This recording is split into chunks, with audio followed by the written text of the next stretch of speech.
Why did they do that? So if you're like really difficult. Like I wasn't sure after the second time. No, we got to prove it one more time. All right. So, what's capital again? Like the machines and everything. And just be careful of this using the shorthand money because it's a lot more complex than that. And oh, what's economics? What's economics? Of what? Say the first part again. It is production, consumption, and Scarce items. of scarce items. Items that are you can't just simply pull out of the air. So everything from food and water to clothing to frozen concentrated orange juice. And technically, anything that you cannot just produce on your own without any, just make media. Yeah. So that's almost everything. And you look about as we become more and more dependent upon others, it's pretty much everything. So how that is produced, how that is consumed, what kind of wealth you have to give up to get it, and who gets to accumulate that wealth. And by the way, who decides all that? Those are laws. That's society, whoever makes the rules. And what did I call? I gave it that name for, I was talking about division of labor, or the amount that one person can make in a day. What is that called? Or an hour? So I heard two different things. What's that called? Productivity. Yeah, productivity. That's productivity. And what is if you own a company and the productivity of workers goes up, what goes down? Your what? Cost. Cost goes down because they produce more. So you can somehow convince workers to work harder and not demand pay, you get more wealth. Okay, they don't, but you get more wealth if you own the company, or vice versa. You get less wealth, but get the joy of working harder for somebody else as well. And you can imagine how people would be quite upset with that. Because we got competition risk. Didn't we get to here? Then we get to wages. We were talking about the wage system. Did anyone feel guilty about being that person who doesn't work hard and yet paid the same as them? All of you work harder than everybody else, correct? Yes, we are all above average here. So with that, so we got to here, we got all that. So what happens if profits go up? What happens to wages? Has no direct effect. So you can have that weird situation where a company can be making more money, and those who own the company, whether it be stockholders or the actual owner, could be making money hand over fist, and wages could be dropping. Because remember, wages are decided by supply and demand, or vice versa. There could be a situation where the company's actually losing money, but they must pay their workers more because there's a shortage of workers. You could have both situations. And that's the thing, it's really hard sometimes to get motivated to work when you know that you're making it for someone else's profit. Now, I got to be clear about it. I've been in jobs like that, and it's a lot better to work hard because the time goes faster. But still, there's an element of that. Gee, wouldn't it be great to convince people to work hard and not expect money? Wait. We're coming to that. How you do that. But that's the wage system. This will be so bitterly fought. That'll be one of the things that labor unions will want. A piece of the profit. They want something from their work. So, how do you get rid of the risk? And with the wage system, you don't really have, there's not real control over labor. And same thing for those working. You limit, if you want to limit the risk. Remember, capital is a huge risk. Limit the risk. Limit competition. Companies don't like competition. Generically, people say, I love competition. It leads to better products, lower prices, higher wages. But if you own a company, do you really like competition? Or for that matter, if you have a job, do you want other people competing for your job? Because if there's other people competing for your job, your wages drop. Or if you're a consumer and want to buy something, you think about it, if you're the only person buying a car, the price would be pretty low. If there's 20 of you bidding on the price, it goes up. Competition sounds good, but in practice, it's much more complex. If you want to limit your risk, limit competition. Why am I telling you, saying, well, this is kind of economics? No. These are how decisions are made that sets the rules for our society, AKA what government does. When government sets rules in the past, when government sets rules in the 1970s, it directly affects us today. Just as the rules today will affect us down the road. And so these decisions that they're making in the 1840s impacts our life to this day. And by the way, it's kind of important to know why that happened. It wasn't just magic. Someone had a magic wand and it just happened. No, these were decisions made by people. Sometimes very altruistic to help society, some for pure, unadulterated greed. Or both. You have examples of both. Yeah, that's going to help me, but it might help other people too. So with that, let's get to the big thing. You want to limit risk and limit competition. How do you succeed? Now, all these fit together. Here is the iron rule, not just of economics, but of life. Economies of scale. Sometimes you just hear it called scale. And think about companies. If you want to compete, don't you kind of need to have machines now in this new world? You're going to need a division of labor so you're more efficient. Machines are really expensive. Who has a competitive advantage? A company, a textile mill that has the machines, workers, trained, produce a lot, or one person working out of their home. Who has a competitive advantage? Here's a better way to look at it. Who has lower cost per unit? So per yard of cloth. Who has lower costs? The big or the small?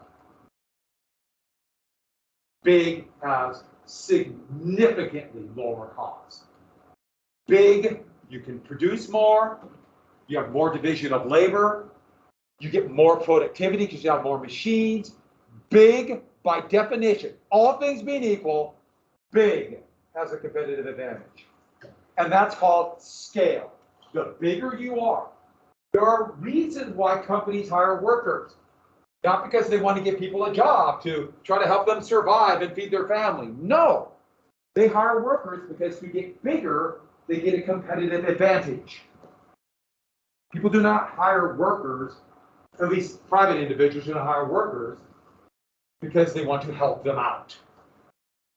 I'm trying to help the workers survive. No, they want a competitive advantage. And so, big, so they can produce more. And here's the thing. If you become more efficient and your cost per unit drops, what do you call that difference between cost and revenue? Remember, I gave you a name for that. Yeah, profit margin. If you can drop your cost, what can you do to your price and still make money? You can drop your price. So what can you do to your competitors? What do you call that if you have a lower price than you? Have you heard the term? I know you have. Undercut. You can undercut your competitors. Big can undercut and still make money. If you want to see how that works, go start a little market, a shop, a grocery store, a supermarket, if you could, something like that, next to Walmart, and see how long you last. Economies of scale. And there are no small stores anymore. And you might say, wait a minute, there's a gas station. Wait, they make their money off the gas. That's just a lost leader for additional profit and try to sell people really expensive pot and candy and coffee. There's no real small grocery store. You don't see them anymore. Where? Do you see any?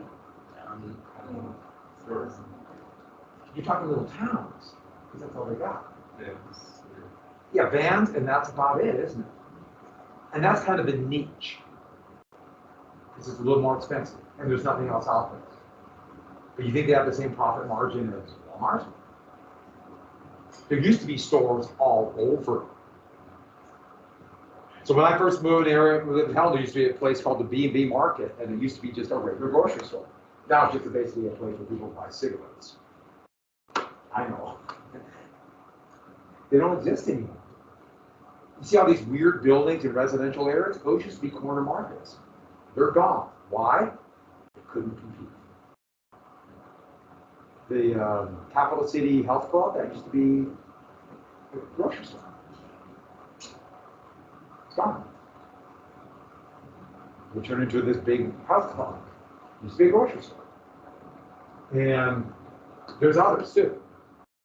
Where you know that Halt that used to be Shopko, which could not compete with Walmart? That used to be a grocery store. Where Murdoch's was, that used to be a grocery store. Where's Murdoch's? Over here. How do you get my directions? Is that where Murdoch's is? Is that right? My directions? Yeah. That used to be a grocery store. They're gone. There's a few left, but not very many. Big have a competitive advantage. So what do you want to do if you want to limit your risk? What do you want to do? Get rid of competition, get big. Which, by the way, means even more risk, doesn't it? It's even more fanatical to hold on to it. So what do the capitalists really want to create? Capitalism is a market economy. Yet what do they want to get rid of? Let's be honest, if you start a business, do you want any competition? What do you want? What do you want to create? Something that operates like a monopoly. You might not need a monopoly. Like, for example, they have a monopoly on which screen I have. And I have no choice. I am slaves to the okay, there we go. Monopolies, or something like it. Something that operates like a monopoly. If there's only like 2 or 3 companies in a market, like think about it, there's only a few companies that make cars, it operates like a monopoly. It's called an oligopoly. We'll get back to it. We'll get to this. But the thing is, I know I'm telling you all this other thing. Well, wait a second, these are just little companies just starting. No, people can see it. There was like a tidal wave coming. And the company that did actually do that was the Bank of the United States. And so people are like, oh, what if this happens to everything else? Remember, the big fight against the Tea Act was the monopolies. But not so much on tea, it's just that if they can make a monopoly on tea, they can monopolize and control every part of our life. Everything. And so this is the tidal wave that's hitting the United States like convulsions. And so what we have then is this creation of a new economy. It will be called capitalism. There's proto-capitalism before, but not true capitalism. So it is a market economy. It is a market. There are markets. It functions in a market ideally. But it has 2 very distinct classes. Because before, the classes were blurred. Oh, sure, there was an upper class, but that was usually tied to land. Production, it was very blurred. It's not as blurred. Here's a cartoon, and I'll show you this cartoon again. It's a group called robber barons, and we'll get to them. But you have the capitalists. You see this sometimes called the bourgeoisie. All that means is middle class. Bourgeoisie just means middle class. And these are the people who take the risk. They buy the capital, but why do you take the risk? They get all the profit. Now that's not the way it was before. It was much more complex. And then you have, by definition, this group is going to be smaller. There's only so many entities that can have the capital, can afford it, etc. And then labor. Now this comes from the lower classes in Rome, basically those who are not the nobility. So sometimes you see it called the proletariat. It just means workers. The vast majority of people. So by definition, I'm a member, most people are, or your families are probably members. And they don't get profit, they get wages. They get wages. So they're in the wage system. Now, yes, there'll be exceptions, and yes, it's more complex in this. But this is the basic element. And so this is the dominating economic feature that's going to come out of capitalism. And these are people working in a sweatshop in New York. And by the way, the chance for all the profit will lead to beautiful mountain valleys.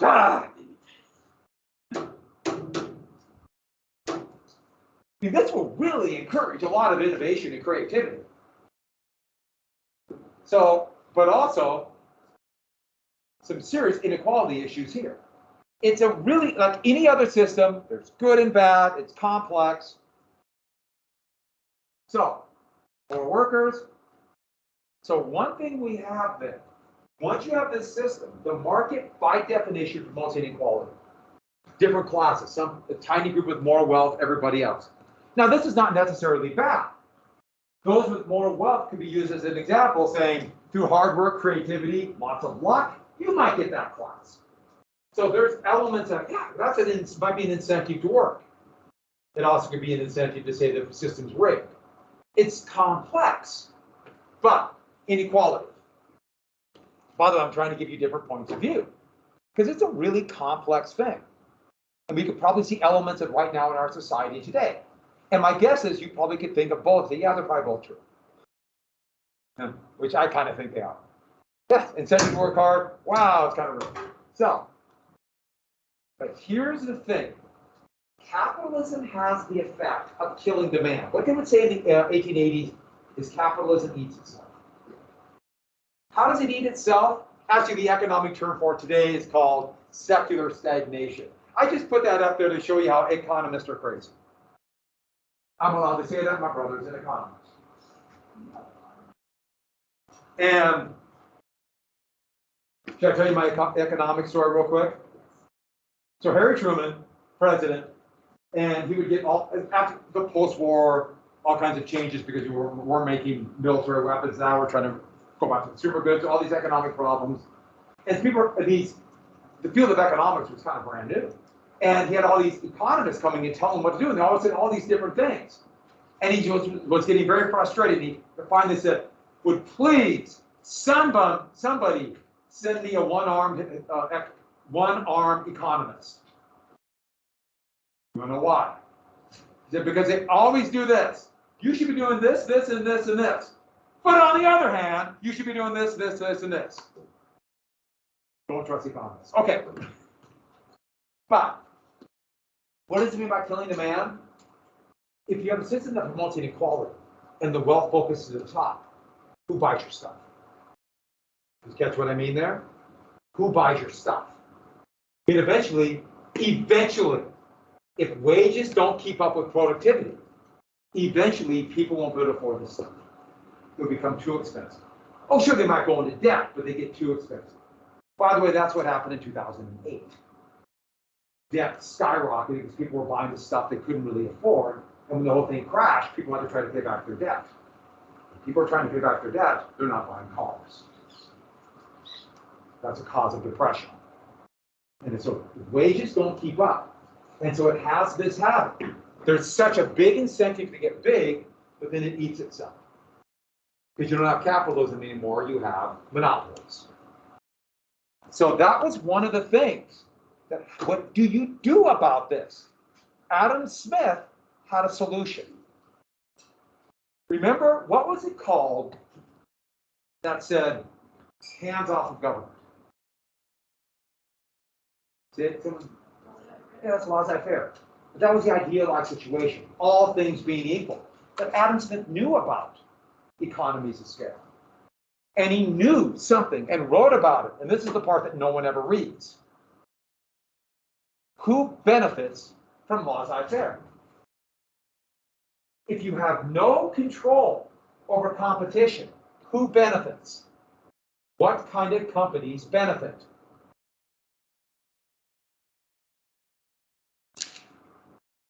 What?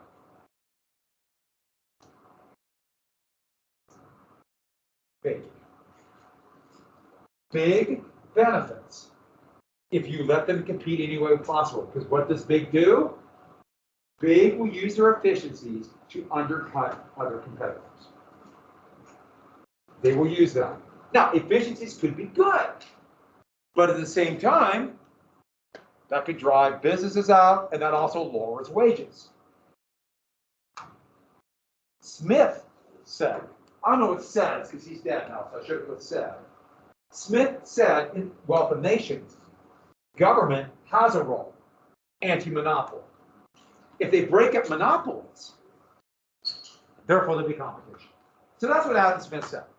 But if you were starting a business and getting big, would you read that part? No. You want to keep getting big. And so you have a vested interest. And by the way, if you're getting big and you want to make sure you get bigger, what are you going to do? Besides getting bigger. Who makes the rules? Who makes the rules about how big companies can be? The government. So what are you going to do? Huh? Being government or being government, you want to do your business. Give money to politicians who do what you want. What's going to become more and more important goes hand in hand. The growth of what we call democracy in the United States today, and people trying to influence government. And wouldn't business have a vested interest to make sure that there's no laws that break up monopolies? By the way, for very weird reasons in the United States, we call anti-monopoly laws antitrust. Big companies that were operating like a monopoly, they called trusts in the 1880s. So the first law that tried to control monopolies, they frankly just don't enforce it anymore, called the Sherman Antitrust Act. So whenever they say laws to do something about monopolies, they say antitrust, and most Americans have no idea what a trust is. We will get to it, but they have no idea. Antitrust is anti-monopoly. So, but we want no best in competition. And that's where another economic philosophy will come in, which we'll talk about more later, a very broad, generic group called socialists. And socialists look at this situation where wealth focuses at the top and eventually gets rid of the market. Doesn't mean it well, but that's what monopolies do. And they say capitalism is inherently flawed. And so we have to control that issue of monopolies. Now you get definitely different points of view what a socialist is, but that's where socialism comes from. And so you get like moderate socialists. I'll give you an example of a moderate socialist. There's none in the US, for the most part. The closest, US is pretty conservative. But you go to a place like France. France is moderate socialist. You know, they make sure that companies don't get too big, workers have rights, college is free, things like that. Germany, even a little bit more socialist would be, you know, like the Norway, Sweden, those Scandinavians. Huh? Well, there's only, you have elements of socialism, but what happens almost all countries that tried it, like the Soviet Union became, when they went to war and civil war, they became these horrific totalitarian states where everything was controlled by one or two people. So they might call themselves socialists, but it's very arguable. They became more just horrible totalitarian. And usually what happens is they consider themselves at war, and so they say, we're socialists, and then they just take everything for themselves. Which is a problem you can have with that. You give somebody power, what do? They want more power. Yes? So one of my friends lives in Canada, and they have like their election going on. How close are they to like actually They're fairly socialist. So they're much more socialist than the US. but they're not like tied. Oh, no. But it's kind of interesting that, I mean, Britain is much more socialist than the US. You know, they have a national health care system. Canada has national health insurance. That's kind of socialism. We have elements of socialism here. I mean, you're sitting in public schools. And, you know, roads are elements of socialism. We just have elements of it. We're not too socialist. We have some people that have one element, so like the closest would be like, I'm just thinking in the U.S. Senate, like Bernie Sanders. Yeah. So what's like the definition of socialism? We'll get to that more, but the big thing about socialism, the idea would be that the worker should have more control over the capital. So the idea would be socialists would want to alleviate the differences between those classes. Now, how to get there? That's a big debate among socialists. Wow, do they fight each other. And so the most radical socialists despise the more moderate ones. By the way, who are the most radical socialists? You might have heard of them, groups called anarchists. And it's just this big fight. I don't know if there's anybody who hates the other more than different groups of socialists. Part of the reason why it never really took off here. I think they just hate each other. It's pretty funny in a dark way. The fights between the different groups in socialists in the Soviet Union partially led to that horrible state they would create. It's a pretty interesting idea. We'll talk more about this. It's just starting, but the big thing is they see capitalism as flawed. They don't really have a solution yet. But I should add, we'll get to this term more a little bit down the road, but more liberal economics, and it'll start with Andrew Jackson. Liberal economics, which has its root to today liberal economics. We're not very liberal today in the United States, but they're going to be anti-monopoly. Conservative monopolies are okay. So with that, okay, I just thought this was funny, the attack of, but of course, if you can't read it, it says, there it is again, the invisible hand of the marketplace giving us the finger. Remember, the invisible hand is the one that sets that equilibrium, but it doesn't quite work that way. So with that, here's one thing that happened here. So what's going to happen is if you have more monopolies, which we have now, there will be inequalities of wealth. And we can see secular stagnation here in the US. And so here's one. This shows the percentage of wealth at the bottom 50%. And when I was growing up, the bottom 50% had about 20 to 25% of the wealth. And look what happened. Now, the top 1%, and why? There's lots of reasons, but the biggie, they started allowing monopolies, right? I don't have any doubt. And here's another one that's actually pretty startling. This is the wealth of the top 1%. Not 1%, I'm sorry. You can't see it. It's the top 0.00025%. That's the wealth of the richest 400 people in the United States. And look what percentage of wealth they have. Now, they're doing what they do. People accumulate wealth. But you see the problem, if they have that much wealth, what does it mean for everybody else? By the way, there's a reason why people like Jeff Bezos build vanity rockets. Why? Because how many cars can you buy? Does that make sense? How many houses can you really buy? So you build a rocket. And what does a rocket do? It does the same thing that the US did in 1960. Yeah. I'm not saying there's not some amazing things about it, but it's vanity. Why? Because they have a lot of money. Nothing against having a lot of money, that's a different argument. But it does, that is the definition of secular stagnation. That means less people, working people have less money. So with that, we're going to jump right to laissez-faire economics. So laissez-faire economics is actually going to be called what this national economic system is.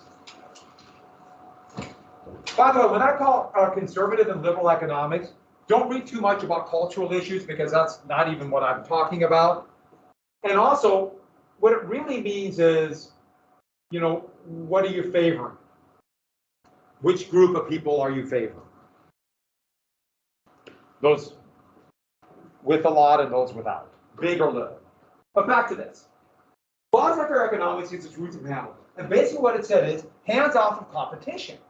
Don't mess with competition, but also don't mess with monopolies.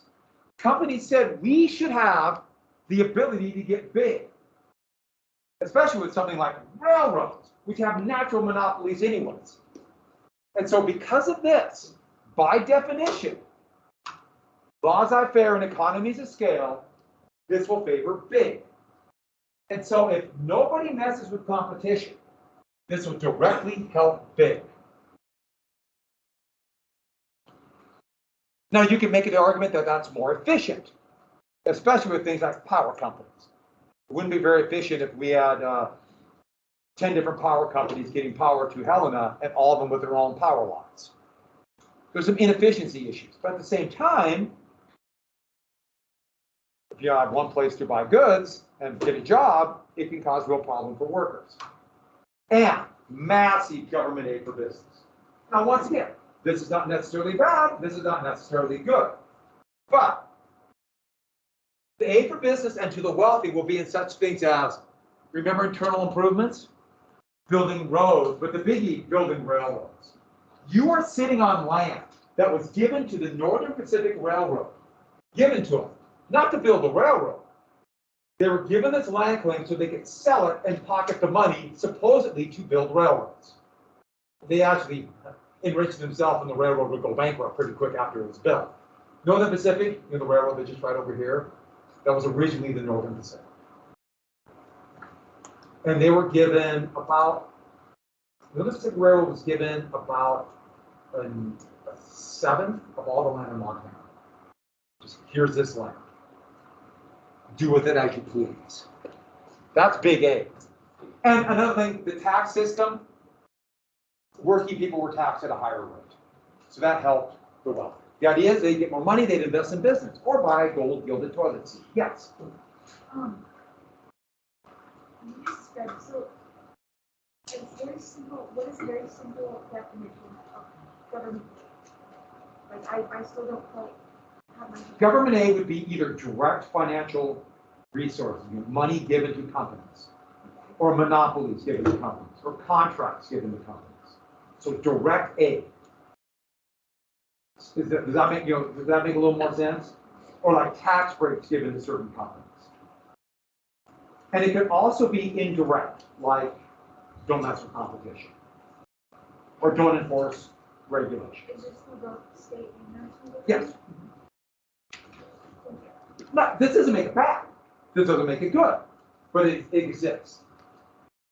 And you're like, what, we give $400 billion every year to oil and gas companies. Our taxpayer money, even though they make a huge amount of money. Why? That's big government aid, isn't it? Next, well, we had no real immigration law. You're here for a year, you're a citizen. The Alien and Sedition Act went away. Now, the U.S. desperately wanted more people. But in the short run, immigration can lower wages. In the short run. Why? You increase the pool of workers, supply and demand. Now, in the long run, that isn't the way it happens. Immigrants actually help business by increasing the size of the market. More people to buy goods. Also, a lot of ingenuity and creativity come from immigrants. A shocking amount come in to get different ideas into the United States. There's lots of very good examples, but the best example I can come up with, because I tend to eat, are restaurants. The immigrants in the United States have changed the way people eat so much. I can remember when Taco Bell was an exotic restaurant. But anyways, which makes me laugh, because Taco Bell is, does anybody like Taco Bell? I had first period, like half the class raised their hand. I can't sleep. But it was like exotic. Wow, this exotic food. And but I'm just thinking about the different types of food and then all that came out of that. Another thing is food, Asian food. It was almost impossible to get in Montana. Now there's such great variety, still not quite exactly what we get there, but this map shows immigrants. And look what section most of the immigrants went to. You notice it's in the north. Remember I showed you the colonial economies and how much more diversified it was in the north? Immigrants, when they came here to the United States, most of them came there because of desperate economic reasons, and they came when they had the best chance to get a job. They also encourage a lot of farmers from places with limited amounts of land, like let me throw this out, this massive area called Sweden. And a lot of them went to places like Minnesota. So there's a real reason why. Sweden, Norway was part of Sweden. And where aren't they going? Here. What's going to happen to the population of both sections? This is going to explode. By the Civil War, 22 million, 9 million, including 4 million slaves. You want to see why there are some insecurities in the South? And that's why, you don't have to write this down again, but remember Clay's American system? Clay's American system fits into this very well. And as you can see, Clay would build a cabin in this beautiful mountain valley. Yes, these jokes are becoming very, very hard to make. Might just paint a different thing on there, but then the screen wouldn't work as well. We got to think about this, right? You think about, yeah, guys, you understand? All right, so is this more liberal or conservative? This, by the end of the decade, laissez-faire economics will be called, by the end of the century, will be called conservative economics. In the 1920s, this will be called trickle-down economics. In the 1980s through today, it will be called supply side. And what do we mean by supply side? Helping the suppliers of goods. Liberal economics is still kind of all over the place. It will really start to get a basis, so liberal economics of capitalism at the end of the century, and we're not there yet. It will start with Andrew Jackson. So we have a new economy, a brand new economy. And when I mean before 1815, you notice I put an asterisk? It's not like all of a sudden, January 1st, 1815, we have a different world. It's this slow transition, but everybody can see it, and it's scary. Families before 18, so I'm talking about families, and look at this wonderful family. By the way, this painting is kind of scary, isn't it? But families were producers, and they were self-sufficient. Not only did they make everything they needed, for the most part, you had to make what you needed, you had to grow what you needed. They produced most of the goods they would sell. Most manufacturing was done in the home. And if you did buy anything, you were self-sufficient in a neighborhood or community. Most of the things had to be built in the immediate area because there's no way to get goods to market. Remember, this is pre-transportation revolution.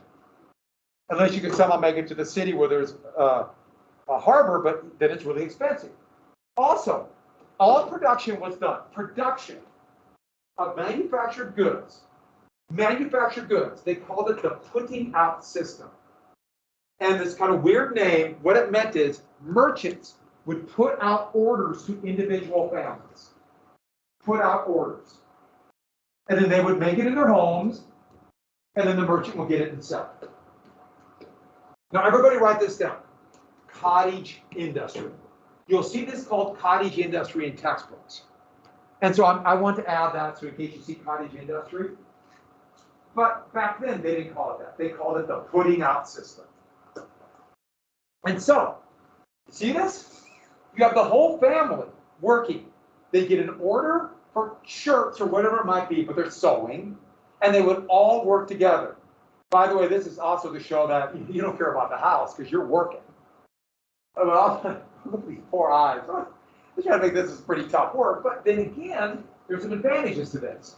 By the way, who's the most important person in that? Economically. Aren't they all equal? Basically, who's more important? They're all necessary for the survival of the family and production. Every single person. So I'm guessing, but husband, wife, and what are the children? They're all economic units. Big families are important for survival. You need the children to be good little workers. You might even want to know their names so you can order them to work. But the big thing is you need workers. And that is the way it was for the vast majority of people. I mean, you see it on farms. I mean, bigger families on farms. Why? Workers. I know you might have to like your children. That's another story for down the road. Not yet. And so, female, male, economically equal importance. Has everyone got that? That's a big deal. What else? Who's in charge? They are. If they don't want to go to work that day, they don't work. If they want to work late, they work. If they want to work 24 straight hours, they work. If they want to do what was the norm at that time and drink all day Sunday and not work Monday, that's what they did. In fact, when companies started wanting people to work on Mondays, they used to call it Blue Monday because they were so sad they couldn't do what they did on Sunday. Remember I told you how much more people drank back then? There were reasons that shifted. And so, they were independent. Who was responsible? The skilled craftsman or artisan, who was paid based upon their skill. I'm guessing him, but who knows? And lastly, what decides your pay? The pay is based on your skill level. If you have a skill that nobody else has, so a trained cooper, or a trained seamstress, or a trained weaver, or a trained mason, or a trained boilermaker. I'm just throwing things out there. Your pay is based upon your skill, but also your hard work. I want to work this many hours, I'll take this many orders, I'll take it. If I don't want to work today, I'm not paid. By the way, merchants hated this. Merchants wanted the stuff now, and they wanted control. And so that is the system. Relatively independent. It's a hard life. It's difficult, but you're free. You have liberty. Oh, after 1815, things begin to change. Not overnight, but people went from producers to consumers. That means the money you make is necessary for survival. Before, money and survival were just part of the same deal. Now, money, I need this to go buy things. And if things are too expensive, I starve. Or if I lose my access to the money, aka a job, I starve. You're no longer independent. Next, production goes from the putting out system to the factory system. And therefore, capital will become supreme. And think of the advantage for the merchant. Not only can they become more efficient with machines, but they get more control over production. Workers have got to come there to the factory and work. Next, who's in charge? Workers, people are no longer independent. Who's in charge? The merchant capitalist. Capitalists, they control the capital. And workers are now dependent upon them for a job. You got to go there. You can't go anyplace else. And the scary thing is, what if they're not hiring? You starve. Doesn't matter if you're the hardest working person in the world. If they're not hiring, you don't work. Remember I told you the convulsion's coming? Even if you have a job and feel relatively secure, you know with this new economy, that could happen tomorrow. And it's scary. I think one of the reasons why people are still scared because we've gone through, as I wear my mask, the horrific after effects of COVID. And then lastly, what's pay based upon? Wage system. No longer does skill matter as much, to almost nothing unless the skill's in demand, supply and demand. Doesn't matter how hard I work, I get paid the same. If I work harder, the profit goes to the merchant capitalist. And this is a big shift. This changes everything. It's a new world. Nothing in our lifetime, mine and yours, and I know I've been around a lot longer, is close to this. But once again, we might see something like this in the next couple decades. You never know. Things are changing. I just have no idea how it'll change. Which makes it so much more fun, doesn't it? When you don't know, doesn't that lead to fear and insecurities? And this might shock you, irrational behavior. I mean, look at them out there. They're crazy. So, what is this all going to be called? You'll see this in modern textbooks. For reasons I don't know, it never made sense to me, but I want to introduce this term. It's going to be called the market revolution. And what does the market revolution mean? This is the combination of all these revolutions happening. Capitalism, transportation revolution, a revolution in banks and ways not only to access money, but to invest in companies, which turned out to be a much easier way to make money than actually starting a company. And all of these tied to the Industrial Revolution. So the market revolution and all of these things because of the Industrial Revolution. So historians have lumped this together as the market revolution. The reason I don't like that is because people will start talking about the market revolution and it loses the impact of the Industrial Revolution, implying like the Industrial Revolution was caused by the market revolution. No. The Industrial Revolution caused all of it, and we lump it together as the market revolution. I'm telling you this because you might see this on the APUSH. You might see this term and you have to know what that means. Does that make sense? I don't think it's a good way to do it, but people like jargon. If you know the jargon of something, it makes you feel important. I know the word, so aren't I cool? So, what are the reactions? And the reactions are going to be earth-shattering. So much of our world will be created here, and this is one of the big issues will be drinking. And it's called the drunkard's progress.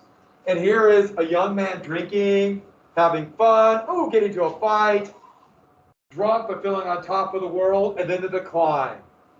Public drunkenness, poverty, robbing, and then suicide. Yeah, this thing does not mess around. But think about what alcohol is different now. After the Industrial Revolution begins, now workers have a wage, and that money is necessary for the survival of the entire family. What if it's all drunk away by the man? You see who's underneath? You see the picture? What happens to the rest of the family? And so, yeah, there's elements of truth to this, but it's a little more complex. So let's get to the biggie. How does this change the family? Well, women lost immense economic power. Women went from being, in almost every family, outside of the very wealthy, just as important economically as the men. And of course, this is not overnight, so you still see this in farming communities and that sort of thing, but it's coming, this big change. Women lost economic value. And therefore, who gained economic value? So women went from being the ability to be relatively independent to being more dependent upon men. Yeah, by definition, women became more dependent upon men. And it's no coincidence. As women became more dependent upon men, because now, for the most part, men go off and earn the wage, they would lose legal and political rights. When women lost power, they really lost power. So many of the rights that people talk about women did not have, legal rights, for example, no rights to their own home, no rights, any economic rights, once they're married, all their money goes to the husband, which was the norm until, heck, in Montana, to the 1970s. That was the law. And the women could not get divorced, no matter how horrific the marriage might be. They couldn't. All those things happened with the Industrial Revolution. Most states allowed women with property to vote. That's gone. They lost those rights. So what role do women have now?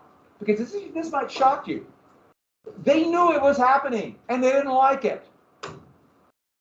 Husband work, what is the role for women? Should they resist this? Well, you can imagine those in power don't want them to. Do you remember what the term is going to be for women? Their duty is to stay at home and raise children. It's a cult. Yeah, the cult of domesticity. That's why I had you read that chapter before this one, because it had all that stuff was directly because of the Industrial Revolution. We had to finish the last little bit. What I'm hoping is you left class early and you help me find out. See you tomorrow.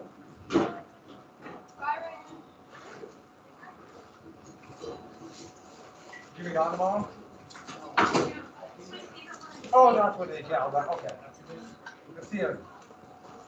Have a good day. Enjoy yourself. Clear out. See you tomorrow. Come on, Gracie, we got work to do. I know I kept everyone after the bell. Did you work outside? Yeah. What? That's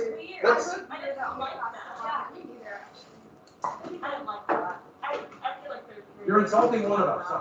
You're boss. I also have my lanyard to all shoes. Shut up.